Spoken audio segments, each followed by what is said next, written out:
성경은 베드로 후서 1장 8절에서 11절까지의 말씀입니다. 베드로 후서 1장 8절에서 11절 다 같이 한 목소리로 읽겠습니다.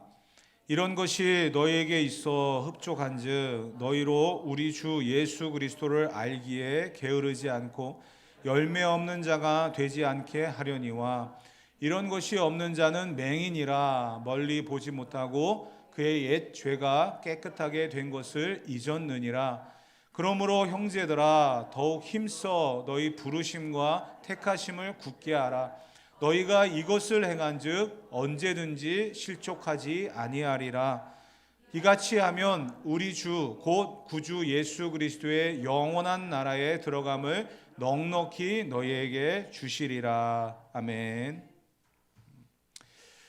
계속해서 이어지는 내용들이기 때문에 잠깐 정리를 하고 오늘 본문 말씀에 들어가도록 하겠습니다. 베드로후서는 시작을 생명과 경건에 속한 그러한 사람이 되어야 된다. 그래서 신령한 성품에 참여하는 자가 되어야 된다라고 이야기하고 있습니다. 하나님이 될 수는 없지만 하나님처럼 살아가야 되는 그러한 신령한 성품을 믿음의 사람들, 보배로운 믿음을 갖고 있는 사람들이 삶의 어떤 방향으로서 추구해야 되는, 그리고 걸어가야 될 그런 모습이다라고 이야기를 합니다. 베드로후서 1장 4절에 보면 이런 말씀이 기록되어 있었던 것을 기억하실 겁니다. 베드로후서 1장 4절 다 같이 읽어봅시다. 이로써 그 보배롭고 지극히 큰 약속을 우리에게 주사 이 약속으로 말미암아 너희가 정욕 때문에 세상에서 썩어질 것을 피하여 신성한 성품에 참여하는 자가 되게 하려 하셨느니라. 아멘. 신성한 성품에, 신령한 성품에 참여하는 자가 되라 라고 말하면서 그 이유가 무엇인지를 이야기했습니다. 정욕 때문에 무너질까 봐, 세상에 빠져들까 봐. 결국은 정욕 때문에 살아가는 것과 신령한 성품으로 살아가는 것이 항상 싸우고 있다는 거예요. 내 안에서 신령한 성품으로 살아가야 된다라고 하는 결단이 무너지게 만드는 것은 결국 정욕 때문이라는 겁니다. 세상을 살아가는 그러한 정욕, 욕심 때문에 신령한 성품에 참여하고자 하는 이러한 것들이 무너지고 방해를 받는다. 그래서 베드로는 뭐라고 얘기하고 있습니까? 더욱 힘써야 될 것이 있다. 베드로후서 1장 5절부터 7절 그런 말씀이었죠. 다 같이 읽어봅시다. 그러므로 너희가 더욱 힘써 너희 믿음의 덕의 지식을, 지식의 절제를, 절제의 인내를, 인내의 경건의 형제 우애를, 형제 우애의 사랑을 더하라. 아멘. 이러한 모든 것들을 힘쓰라라고 이야기했습니다. 힘을 쓴다라고 하는 것은요, 주변의 시선을 빼앗기고 마음을 빼앗겨서는 절대로 할 수 없는 일입니다. 이 일에 집중하라는 거예요. 이 일에 열심을 내라는 겁니다. 그래야 신령한 성품에 참여할 뿐만 아니라 세상을 향한 정욕적인 그러한 부분들까지도 이길 수가 있다. 그렇게 이야기하고 있습니다. 정욕 때문에 무너질 수 있는 그 모든 것들을 신령한 성품에 참여하여 힘쓰고 애쓸 때 성경은 우리에게 이 모든 것들을 보배로운 믿음이다라고 이야기하고 있습니다. 저와 여러분들이 믿고 있는 이 믿음은 세상의 모든 사람들이 볼 때에는 어리석어 보이고 무가치해 보이는 것입니다. 미련해 보이는 것입니다. 그러나 하나님 편에서 본다고 한다면 그 믿음을 지키기 위하여 우리가 힘쓰고 애쓰는 그러한 모습을 보시고 주시는 칭찬이며 인정인 것입니다. 그래서 보배롭다라고 이야기를 하는 거예요. 저와 여러분들의 이 믿음, 베드로전서 1장 5절로 9절까지의 말씀, 이런 말씀이 있었습니다. 제가 천천히 한번 읽어볼게요. 너희는 말세에 나타나기로 예배하신 구원을 얻기 위하여 믿음으로 말미암아 하나님의 능력으로 보호하심을 받았다. 우리에게 주어진 것이 바로 이런 거잖아요. 말세에 나타나게 될 구원을 얻기 위하여 우리에게 주어진 그런 하나님의 능력, 하나님의 보호하심이 있었다는 거예요. 6절에 보니까 그러므로 너희가 이제 여러 가지 시험으로 말미암아 잠깐 근심하게 되지 않을 수 없으나 오히려 기뻐하는도다. 7절부터 9절까지는 다 같이 읽어보도록 합시다. 읽겠습니다. 너희 믿음의 확실함은 불로 연단하여도 없어질 금보다 더 귀하여 예수 그리스도께서 나타나실 때에 칭찬과 영광과 존귀를 얻게 할 것이니라. 예수를 너희가 보지 못하였으나 사랑하는도다. 이제도 보지 못하나 믿고 말할 수 없는 영광스러운 즐거움으로 기뻐하니 믿음의 결국 곧 영혼의 구원을 받음이라. 아멘. 이 보배로운 믿음의 결국이 뭡니까? 영혼 구원에 있다는 겁니다. 그렇기 때문에 베드로 후서에서 지금까지 보았던 내용과 베드로 전서에서 말하고 있는 믿음의 결국 영혼 구원의 이 연관성을 정리를 해본다면 이런 겁니다. 너희는 하나님의 신기한 능력으로 구원을 얻은 존재다. 하나님께서 우리에게 생명과 경건에 속한 모든 것을 받게 하셨고 그것으로 하나님의 신령한 성품, 고난 중에도 견딜 수 있고 믿음으로 살아갈 수 있는 그 신령한 성품에 참여하는 자, 하나님을 닮아가는 자로 만들어 주셨다. 그래서 우리가 힘써야 될 것은 믿음의 덕, 덕의 지식, 지식의 절제, 절제의 인내, 인내의 경건, 경건의 형제우애, 형제우애의 사랑을 더하는 그러한 삶의 모습이 되어야 된다라는 것입니다. 하나님을 닮아가야 될 우리들의 모습에 바로 이러한 정리가 필요하다는 거예요. 우리가 받는 고난 때문에 믿음을 잃어버리는 사람이 되지 말고 그 고난을 통해서 우리의 믿음이 성장해야 되는데 그 연단되어진, 훈련되어진 믿음은 보배로운 믿음으로써 우리가 그 믿음 가지고 하나님을 닮아가는 신령한 성품에 참여하는 자가 되어 믿음과 덕과 지식과 절제와 인내와 경건과 형제우애와 사랑을 더하는 힘쓰고 애쓰는 정욕에 빠지지 않기 위해서 그렇게 살아가는 그러한 성도가 되어야 된다라고 베드로가 이야기하는 것입니다. 우리가 지금까지의 내용들을 이렇게 정리를 해볼 수 있습니다. 왜 이렇게 살아가는 게 중요할까요? 세상은 우리를 미련하다라고 이야기합니다. 부질없다라고까지도 이야기합니다. 왜 헛된 것을 쫓아가느냐? 보이지 않는 것을 바라보고 만져지지 않는 것을 향해 달려가느냐라고 이야기합니다.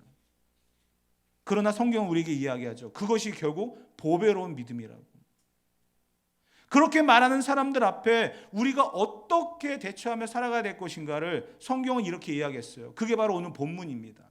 8절부터 11절까지의 말씀, 제가 8절, 9절을 한번 제가 따로 한번 읽어드릴게요.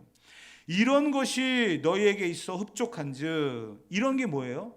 지금까지의 말씀의 정리입니다. 보배로운 믿음, 신령한 성품에 참여하는 자, 믿음, 덕, 지식, 절제, 인내, 경건, 그리고 형제 우애와 사랑. 보배로운 믿음을 완성시켜가는 이러한 것이 흡족하다. 너희로 우리 주 예수 그리스도를 알기에 게으르지 않고 열매 없는 자가 되게 하기 위해서, 예수님을 알고 열매 없는 자가 되지 않게 하기 위해서 우리 이렇게 신령한 성품에 참여하고 보배로운 믿음으로 하루하루를 살아가되 힘쓰고 애쓰는 자가 되어야 된다는 사실입니다. 그러면서 9절에 이렇게까지 이야기했어요. 이런 것이 없는 자는 맹인이다. 멀리 보지 못하고 그의 옛 죄가 깨끗하게 된 것을 잊었느니라. 이런 것이 없는 자는 맹인이라고까지 이야기합니다. 그러면서 10절과 11절에 이렇게 이야기했습니다. 다 같이 읽어봅시다. 그러므로 형제들아 더욱 힘써 너희 부르심과 택하심을 굳게 하라. 너희가 이것을 행한즉 언제든지 실족하지 아니하리라. 이같이 하면 우리 주 곧 구주 예수 그리스도의 영원한 나라에 들어감을 넉넉히 너희에게 주시리라. 아멘. 열매 없는 자가 되지 말고 열매를 맺는 자가 되라고 이야기했고요. 이런 것이 없으면 맹인이다, 앞을 보지 못하는 사람이다 라고까지도 이야기를 했습니다. 얼마 전에 안타까운 일이 하나 있었습니다. 시각장애인들만 모여있는 그런 시설에서 한 분이 돌아가셨어요. 그분이 음식을 먹다가 목에 걸려서 기도가 막혀가지고 돌아가셨는데 아무도 그 사람을 보지 못했습니다. 왜 그랬을까요? 전부 시각장애인이기 때문이에요. 옆에서 어떤 일이 벌어지고 있는지, 그분이 기도가 막혀서 숨이 막히고 있는지 아무도 보지 못합니다. 시각장애인들만 있기 때문에. 결국 그분은 돌아가셨어요. 여러분, 우리가 맹인이 된다라고 하는 것은 바로 이런 겁니다. 내 옆에 무슨 일이 벌어지고 있는지, 내 옆에 있는 사람이 얼마나 지금 처절하게 영적인 싸움을 하고 있는지 우리 보지 못한다는 거예요.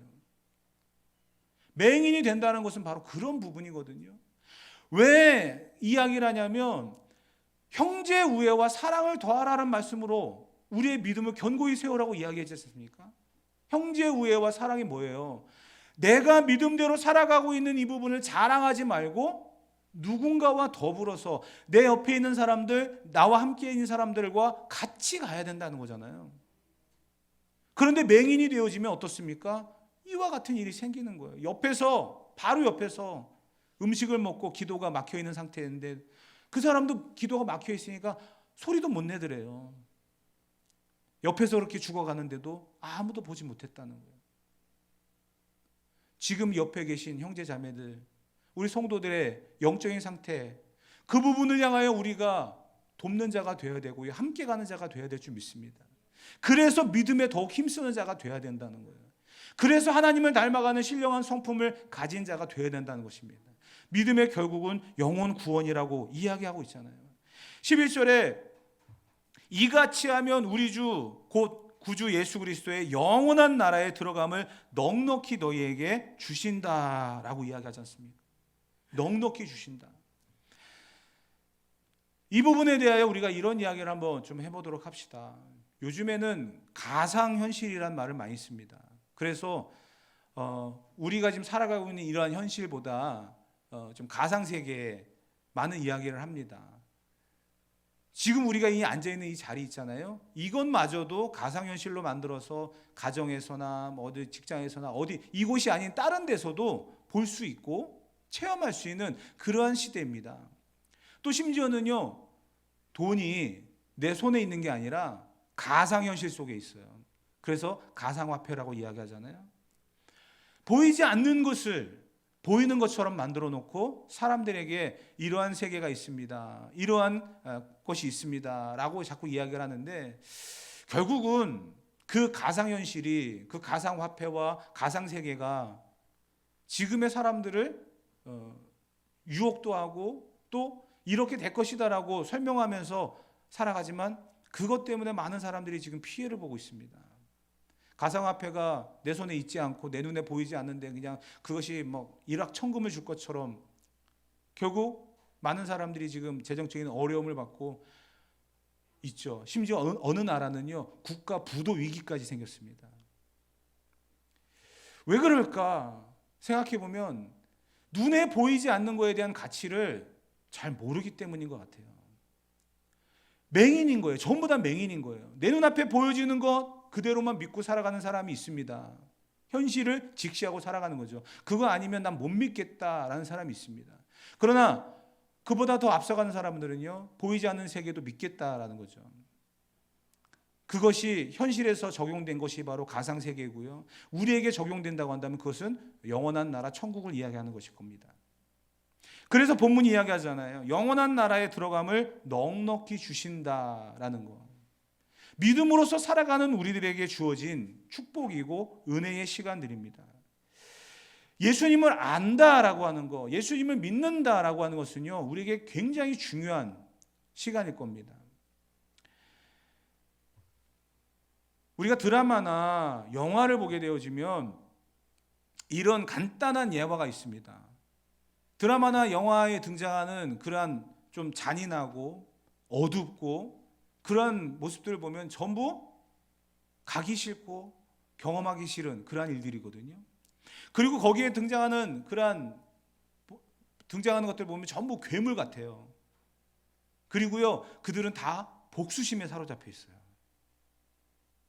이 세상에서 억울하게 죽었다든지 내가 뭔가 마치지 못한 그 일 때문에 그들의 표현을 한다면 이승을 헤매고 다닌다, 이런 이야기도 하잖아요. 귀신이 되었다. 그러면서 복수를 마치면 사라지죠. 내가 마치지 못했던 일을 끝마쳤다 그러면서 사라지는 그러한 드라마나 영화들을 우리가 많이 봅니다. 저는요, 그런 걸 볼 때마다 이런 생각이 들어져요. 내가 천국을 소망할 수 있는 사람이 된 것을 너무나 감사합니다. 왜냐하면요, 그러한 내용들 속에 등장하는 자주 등장하는 그러한 소재이지만 천국에 대한 것은요, 말하지 않고 그리지 않고 보여주지 못하더라고요. 왜 그러니까 생각해 보니까 이유는 간단하더라고요. 천국에 간 사람들이요, 좋으니까 안 오는 거예요. 지옥에 간 사람들이 너무 싫은 거예요. 경험하기 싫은 거예요. 그런데 나만 경험하면 배 아프니까 당신들도 경험해보고 알라고 복수심에 그것을 표현하는 거예요. 간단한 이유입니다. 드라마나 영화나 이런 데서 보게 되어지면 천국을 아름답게 꾸미려고 해도요, 그 아름다움을 표현할 수 없어요. 그리고 갔다 온 사람들이 없잖아요. 근데 지옥을 이야기하고 그 어둠의 세계를 이야기할 때 수많은 결과물들을 우리는 봅니다.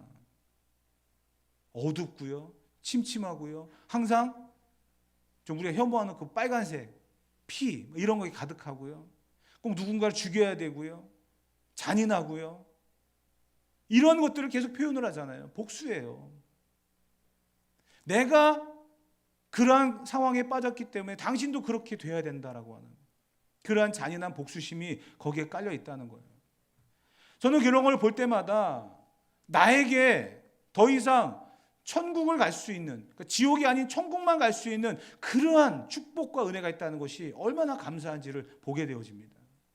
저나 여러분들에게도 마찬가지인 거예요. 하나님의 나라를 꿈꿀 수 있고 그 비전을 갖고 살아간다는 것이 얼마나 큰 은혜인지를 우리가 보며 살아갈 수 있어야 될 줄 믿습니다. 그래서 저는요, 항상 강조하고 제일 안타까운 것 중에 하나가 바로 이런 거거든요. 우리가 천국을 간다, 영원한 나라를 소망하며 살아간다, 그것은 무엇입니까? 예수님을 알고 믿는다라고 하는 이 한 가지거든요. 예수님을 인격적으로 만나야만 합니다. 예수님을 인격적으로 알아야만 합니다. 언젠가 한번 저에게 그런 도전이 한번 온 적이 있었어요. 굉장히 큰 교회에서 저를 부르고 함께 하자라고 하는 그러한 제안을 받았습니다. 근데 저는 그 교회 제안에 이런 이야기를 했습니다. 다음 세대를 세울 수 있습니까? 그 다음 세대를 세울 수 있는 준비가 되어 있고 그 역할을 제게 맡겨줄 수 있습니까? 다음 세대라고 하는 단어 자체를 이해를 못하더라고요. 그래서 목회자로서는 굉장히 욕심이 나는 그런 자리이기도 했지만 과감하게 뿌리쳤습니다. 다음 세대 미래가 없는 교회는요, 어떨 것 같아요, 여러분? 제가 우리 자녀들, 우리 학생들을 위해서 매일같이 이런 이야기를 하고 어른들이, 우리 부모가 감당해야 될 이 다음 세대에 대한 것을 이야기할 때 여러분들은 어느 정도의 이해도를 갖고 계십니까? 저 청년 사역을 굉장히 오래 했습니다. 청소년 사역도 굉장히 오래 했습니다. 20대 초반만 하더라도 청년들, 아이들 쫓아다니기가 참 어렵진 않았어요. 가출한 학생들 찾아다니고 그 학생들 데려와서 부모에게 인계해주고 그 아이들과 같이 밤새도록 이야기하면서 비전을 이야기하고 꿈을 이야기하고, 다음 세대가 없으면 미래가 없어요. 교회는 어려워집니다. 지난번에 잠깐 그런 말씀드렸지만 강화도의 한 교회가 카페가 돼버렸어요. 교회가 앞으로 그렇게 되지 않을 거라는 거 장담할 수 있습니까? 젊은 세대들이 교회를 떠나갔습니다. 코로나라고 하는 핑계를 대고 있지만 젊은 세대들이 교회를 다 떠나서 돌아오지 않고 있습니다. 왜 그럴까요? 인격적으로 예수님을 만난 적이 없기 때문에 그렇습니다. 제가 왜 우리 학생들이나 청년들에게 이것을 계속 강조하고 부모들이 자녀를 위해서 울며 기도해야 되는 가장 핵심적인 기도의 제목이 이거다라고 강조하는 이유가 뭘까요? 예수님을 알지 못하고 예수님을 인격적으로 만나지 아니하면 구원과는 상관이 없기 때문입니다. 부모의 손에 이끌려서 이 자리에 나와 있지만 우리는 더 기도해야 됩니다. 본문이 이야기하잖아요. 천국은 돈으로 갈 수 있는 게 아닙니다. 명예로 갈 수 있는 것도 아닙니다. 내 노력으로 갈 수 있는 것도 아닙니다. 오직 예수 그리스도를 아는 믿음으로 가는 거예요. 영원한 나라에 들어간다라고 하는 본문의 말씀을 베드로가 하는 이유가 뭘까요? 자기도 체험을 한 거예요. 자기가 경험을 한 거예요. 자기가 깨달은 거예요. 그래서 말할 수 있는 게 바로 영원한 세계에 대한 그 영원한 세계는 지금 눈에 보이지 않습니다. 손에 만져지지 않습니다. 그러나 그것을 바라볼 수 있는 것은 믿음이고요. 그것을 꿈꿀 수 있는 것도 믿음이고요. 그곳에 들어갈 수 있는 것도 믿음이라는 거예요. 무엇을 믿는 겁니까? 내가 들어갈 수 있다라고 하는 그 확신이 아니에요. 내가 예수님을 믿는다라고 하는 거죠. 오직 나를 구원하실 수 있는 분은 예수님 한 분 외에는 없다라고 하는 그 사실뿐입니다. 사랑하는 성도 여러분, 저는 목사로서 다른 거 물론 욕심도 많습니다. 꿈도 많습니다. 하고 싶은 것도 굉장히 많습니다. 그러나 한 생명이 아직도 예수님을 알지 못하고 방황하고 있다고 한다면 저는 하나님 앞에 책망받을 겁니다. 그 사실을 알기 때문에 지금도 저는 몸부림치며 하나님 앞에 기도합니다. 그 한 생명에 예수님을 인격적으로 만나고 하나님 앞에 돌아서기를. 저와 함께 우리 모두가 예수님을 알고 믿는 그 현장에 동참할 수 있도록 함께 기도해 주시고, 우리 교회가 구원의 방주로서의 역할을 감당해 나갈 수 있도록 힘을 보태 주시고 동참해 주시기를 바랍니다. 같이 기도하는 것밖에 없어요. 왜냐하면 지금까지의 저의 목회 경력과 상황들을 경험해 본다고 한다면 이 사람이 갖고 있는 자존심만큼 강한 게 없더라고요. 버리지를 못해요. 바꾸지를 못해요. 그거 빼앗기고 그거를 돌이키게 되면 모든 게 다 끝나는 것처럼 생각하는 사람들이 많이 있습니다. 끝까지 지키고 싶은 게 자존심이더라고요. 그러나 분명히 알아야 될 게, 베드로가 지금 이야기하고 있는 이 모든 상황들은 자존심을 끝까지 지켰던 한 사나이가 십자가 앞에 예수님을 만나고 인격적으로 변화되어져서 나를 구원하실 수 있는 분은 오직 예수 그리스도밖에 없으며 그 예수님을 믿음으로 말미암아 나는 영원한 하나님의 나라에 들어간다라고 하는 그런 믿음의 고백입니다. 오늘 저와 여러분들이 예수님을 아는 것이 얼마나 중요한지를 분명히 알아야만 할 것입니다. 영생은 유일하신 참 하나님을 알고 믿는 것밖에 없습니다. 내 노력으로 되는 게 아닙니다. 그래서 우리는 이 사실을 위하여 애쓰고 하나님의 신령한 성품에 참여하는 이 모든 것들은 우리가 살아가는 삶의 현장들에 드러나야 될 모습일 뿐이며, 더 나아가서 우리는 구원을 얻기 위하여 온전한 우리의 삶을 헌신하는 그러한 사람이 되어야 되고 더욱 힘쓰고 애쓰는 자가 되어야 된다는 사실을, 요즘에 코로나 때 막혔던 많은 여행들이 이제 TV에서 보여지고 있더라고요. 예전에 찍었던 것들도 그러고 요즘에 찍는 것들도 그러고요. 그러면서 많은 여행 뭐 홈쇼핑이나 이런 데 여행 상품도 나오고, 또 연예인들이 이제 여행 다니면서 이제 코로나 이후에 바뀌어진 그런 모습들을 많이 보여주고 있는데요. 참 볼 때마다 이런 생각 많이 합니다. 아, 나도 가고 싶다. 나도 가고 싶다. 그랬더니 그런 이야기를 이제 목사님들끼리 모여서 잠깐 하다가 어느 목사님이 좀 이제 나이가 좀 많으신 그런 목사님이셨어요. 그 목사님이, 김 목사는 가고 싶으면 가겠네. 갈 수 있잖아. 그러니까, 그렇죠. 갈 수 있죠. 좋겠다. 나는 가고 싶어도 못 가. 이제 몸이 허락되지 않으니까. 그래서 나는 한 가지를 했어. 그게 뭐죠, 목사님? 75인치 TV를 샀어. 너무나 선명하게 보여지니까. 그들이 다녀온 그 현장들을 직접 가지는 못하지만 TV를 통해서 보니까, 더군다나 요즘 화질이 좋아가지고요, 굉장히 선명하게 잘 나옵니다. TV를 통해서 그것을 보고 계시다는 거예요. 대리만족하고 계시다는 거예요. 그러면서 그 목사님이 이런 이야기를 또 마무리하시더라고요. 아무리 75인치 TV를 사고 화질이 좋은 곳을 보면서 세계 여행을 다녀도 천국은 이것보다 더 좋겠지? 사랑하는 성도 여러분, 눈에 보여지는 게 전부라고 한다면 우리는 이 자리에 앉아 있을 필요가 없을 것입니다.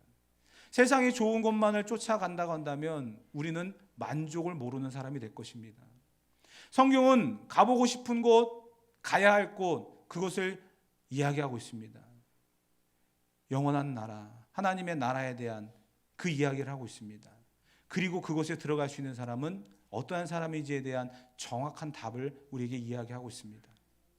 그 사실에 대하여 베드로가 이렇게 결론을 내립니다. 10절, 11절. 다시 한번 읽어보도록 합시다. 읽겠습니다. 그러므로 형제들아 더욱 힘써 너희 부르심과 택하심을 굳게 하라. 너희가 이것을 행한즉 언제든지 실족하지 아니하리라. 이같이 하면 우리 주 곧 구주 예수 그리스도의 영원한 나라에 들어감을 넉넉히 너희에게 주시리라. 아멘. 우리가 바라보는 영원한 나라, 예수님을 믿고 들어갈 수 있는 천국에 대한 이것은요, 부르심과 택하심이 있다는 거예요. 이 부분에 대해서 우리가 분명히 알아야 될 게 무엇이 우선이냐라는 분들을 이야기합니다. 내가 믿음대로 살아가고 신령한 성품에 참여하고 믿음을 굳건하게 하고 하는 그러한 상태에서 나를 부르신 게 아니에요. 그러한 상태에서 나를 택하신 게 아니에요. 우리가 죄인 되었을 때에, 우리가 죄인으로서 영원한 사망, 하나님의 나라를 바라볼 수 없는 맹인의 시기에 우리를 부르시고 택하셨다는 거예요. 그러면서 우리에게 요구하는 게 뭡니까? 신령한 성품에 참여하는 자가 되라. 보배로운 믿음을 가지되 더 그 믿음을 갖기 위하여 더욱 힘쓰는 자가 되라. 그렇게 말씀을 하고 있습니다.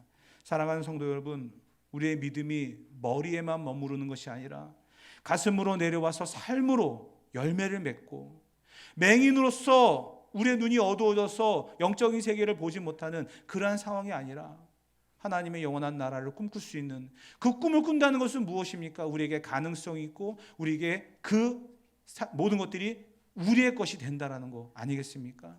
그것은 결국 영혼 구원, 믿음에 있다는 것을 다시 한번 바라보고 결단하면서 우리의 믿음으로써 하나님의 나라를 꿈꾸고 나를 부르시고 택하신 이 믿음의 하나님의 놀라운 계획 앞에 날마다 감사함으로 천국을 소망하며 살아갈 수 있는 저와 여러분 되어지기를 주님의 이름으로 축복합니다.